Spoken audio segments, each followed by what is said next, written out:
Jadi Doktif tetap akan mereview produk-produk. Oke. Tetap. Apalagi yang Iya. polosan-polosan begini. Oke. Ini juga seperti ini, nggak ada NA-nya. Mana NA-nya? Mana tulisan NA-nya? Ini dijual, dokter beli di Lazada. Iya, ini punya siapa ini? Punyanya R. R siapa? Dokter juga sama teman ini. Sebutin aja. Oh, sebutin aja. Kenal sama Reja Gladys? Ya itu. Oke. Ada apa dengan dokter Reja Gladys? Ya ini juga produknya juga nggak ada izin NA-nya. Oke. Dijual juga bebas. Sama lagi bentuknya. Sama nggak Oke. bentuknya? Dokter tanya. Sama nggak? Coba. Sama nggak bentuknya Oke, DNA-nya? apa nih? Saya nggak ngerti pelan-pelan. Ini siapa nih? Produk siapa? DNA salmon. Saya tuh walaupun saya mengenangani Bepom, tapi saya bukan ahli kosmetik. Ini produknya dari DRL. Dokter Richard Ini Lee. produknya dari si R itu. Dokter Reja Gladys. Oh yang ngomong sampai Iya, emang iya. Kan emang bener apa nggak saya tanya? Ya bener. Iya kan saya nggak ngapa-ngapain ya kan. Terus abis itu? Ini juga sama dijual online juga. Oke, masalahnya apa dengan produk ini? Mas Uyaku ya, ini kan gak ada tutupnya mas. Oh, Ini kan jadi tidak terkontaminasi, higienis. tidak, Oke, ini kan oke, berbahaya. oke. Gitu. Oke, nah ada masalah khusus lagi dengan dokter Reja Gladys? Nggak ada lah ini. Nah, nanti dibilang sentimen. Oke. Gara-gara kayak sentimen sama DRL. Oke. Ayo, nanti sedikit-sedikit sentimen. Nah, ini nih produknya. Ini siapa dokter siapa ini? Sama aja yang kayak tadi. Doktif bilang kan di Vita kalau misalnya kenapa produk. Doktif itu kalau cek produk itu belinya produknya banyak. Iya. Bukan cuma satu. Iya. Nih contohnya nih. Sama nggak namanya? Nih. Mana sini anti aging cream atau ini deh yang sunscreen deh, yang ini deh gampang deh, yang paling gampang ini. Sunscreen. Nih. Sunscreen, kebaca nggak sunscreen? Ya kan? Tuh. Iya, anti sunscreen, kan? aging sunscreen cream. Sunscreen. Booster. Ini sama nggak barangnya juga sama? Sunscreen. Sunscreen Jadi ya. dokter masukin ini. Oke. Nanti masukin ini untuk cek hasilnya sama nggak? Sama Hasil nggak? dari lab. Sama. Nah, hasilnya ini di angka berapa? Uji SPF-nya. 7,14. Terus ini uji SPF-nya di angka berapa? 7,24. Mirip dong. Sekarang di Hmm. Indonesia orang kalau pakai sunscreen itu SPF-nya itu minimal di angka 30. Jadi Nah, kalau kurang. 7, Jadi overclaim gitu. ya nggak bisa dan ngelindungin. Sementara ini dijual sama dokter. Masih. Mas, ini kan baru yang ini kan baru beli. Iya, sabar dok. Nggak masih Saya cuma nunjukin nanya. gitu. Oh iya. Kan gayanya kan Surabaya ngene, Mas. Oke. Mas Uyakuya ya. Oke. Undang-undang ITE, pencemaran nama baik. Yang diambil dari IG, postingan IG itulah jadi barang bukti. Kepada saksi-saksi. Saksi masih dipersiapkan ya, dari besok minggu depan juga ada RG yang akan diminta keterangan. Sudah bersurat resmi. Apa tanggal berapa? Untuk tanggalnya masih di penyidik. Yang dilaporkan siapa, Udah mah? Yang dilaporkan Oleh RG, dokter M. Dede. Oh, melaporkan Dede. Oke. Itu akun Akun IG yang postingan. Iya. Oke. Mungkin ada satu hal yang permasalahan terkait hal yang bikin Dede ini dilaporkan, Bu. Ya, yang jelas kalau orang melaporkan pasti tidak suka ya. Apa saja yang diposting itu dia merasa hatinya tidak suka, ya pasti dilaporkan. Itu yang dilakukan oleh RG. Tapi kalau nggak suka cuma dalam postingan tersebut itu tidak melanggar hukum, itu di mana sih Bu? Ya, jadi itu pasti didalami. Semua itu pasti didalami. Jika memang merasa tidak suka, kemudian tidak nyaman di hati, itu nanti dilaporkan. Itulah tugas dari penyidik. Masukkah dalam pidana atau tidak? Oleh karena itu kita pasti meminta keterangan dari ahli pidana, ahli hukum dan ahli dari IT. Oke, Bu Nurma, ini kan udah dilaporinnya kalau nggak salah ini bulan puasa ya. Sampai detik ini sudah sampai di mana prosesnya? Ya, untuk sementara ini yang diperiksa masih M yang melaporkan.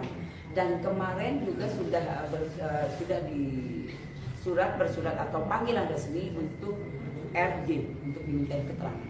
Kapan rencananya itu? Minggu depan. Ya. Berarti RG ini statusnya bukan pelapor, Ya, saksi. Jadi yang melaporkan adalah M. suaminya. Ya, suaminya. Oke. Izin ingin menyampaikan komentar ini. Terima kasih sudah diwakili oleh Ibu Lita. Cekidot. Banyak sekali harapan-harapan netizen yang menginginkan Uyakuya dipecat dari DPR. Ini masalahnya begini guys. Tolong dengarkan baik-baik ya untuk seorang Uyakuya. Ini harus Anda introspeksi supaya Anda tidak terlalu banyak memblunder membuat statement di masyarakat. Oke? Dengarkan. Statement dia mengenai skincare guys. Nah, di sana dia bilang menitik beratkan bahwa ini adalah persaingan bisnis. Sebenarnya yang namanya orang berbisnis itu pasti bersaing. Kalau produknya itu bagus dan berkualitas, tidak overclaim dan biasa yang namanya persaingan bisnis. Yang jelas kita ini harusnya menyoroti dari sisi produknya tersebut. Apakah produknya ini bisa dikonsumsi atau digunakan oleh para konsumennya atau tidak? Apakah ini berbahaya atau tidak? Nah, ini yang harus dibenahi. Bukan masalah persaingan bisnisnya. Setiap bisnis itu pasti bersaing. Sudah terakreditasi seperti sertifikat yang bisa ditunjukkan oleh Doktif. Bisa dibaca ya Mbak DP ya? Berarti benar ya fakta ya yang Doktif sampaikan, bukan hoax ya? Mari kita cek faktanya. Pada daftar uji laboratorium SIG yang terakreditasi oleh KAN, pada sediaan kosmetik kita tidak melihat adanya daftar niacinamide atau vitamin B3, retinol atau vitamin A sudah masuk dalam daftar yang terakreditasi oleh KAN. Karena itu kenapa uji laboratorium untuk niacinamide, retinol itu belum terakreditasi atau belum valid. Jadi apakah lab SIG itu sudah terakreditasi? Jawabannya sudah. Benar. Tapi parameter ujinya itu apa saja yang sudah terakreditasi? Doktif, lain kali jangan kasih informasi setengah-setengah dong.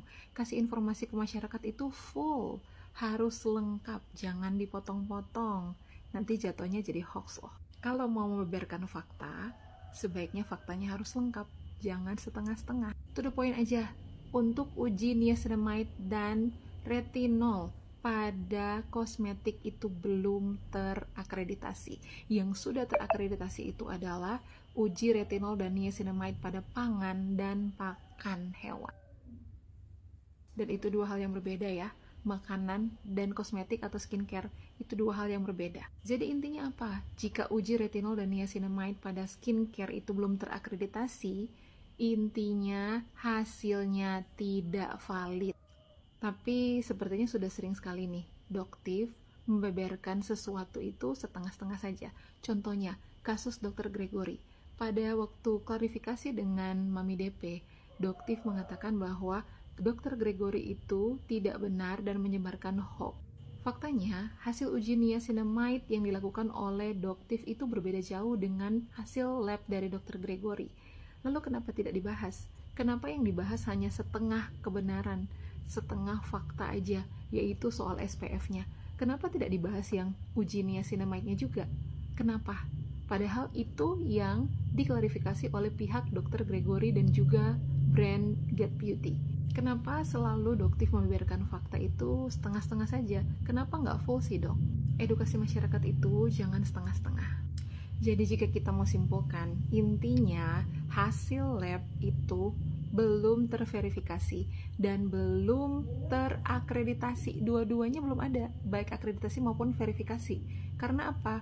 Iya akreditasi, tapi parameter uji untuk niacinamide dan retinolnya pada kosmetik atau skincare itu memang belum terakreditasi.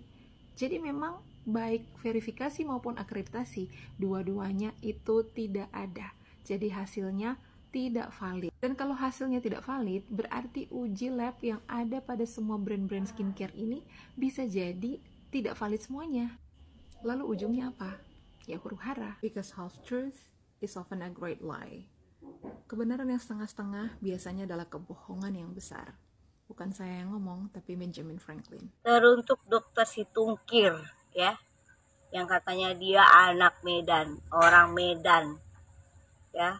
Statementmu mengatakan tentang dokter detektif yang tidak bisa punya anak atau tidak punya anak, ya.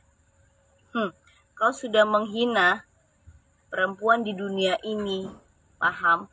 Karena itu adalah bagian sensitif bagi perempuan yang berumah tangga, belum mempunyai anak atau keturunan, paham?